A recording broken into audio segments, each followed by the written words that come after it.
بسم الله الرحمن الرحيم قال الملأ الذين استكبروا من قومه لنخرجنك يا شعيب والذين آمنوا معك من قريتنا أو لتعودن في ملتنا قال أولو كنا كارهين قد افترينا على الله كذبا إن عدنا في ملتكم بعد إذ نجانا الله منها وما يكون لنا أن نعود فيها إلا أن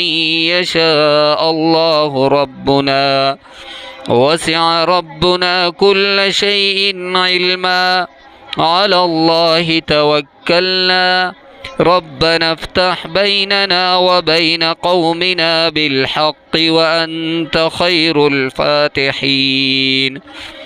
وقال الملأ الذين كفروا من قومه لئن اتبعتم شعيبا إنكم إذا لخاسرون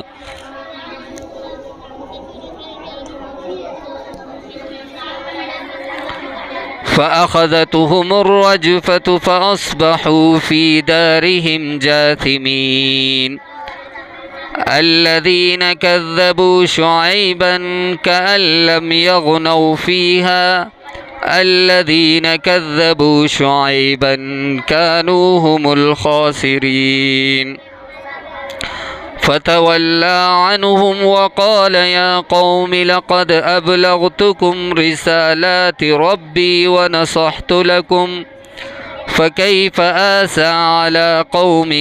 كافرين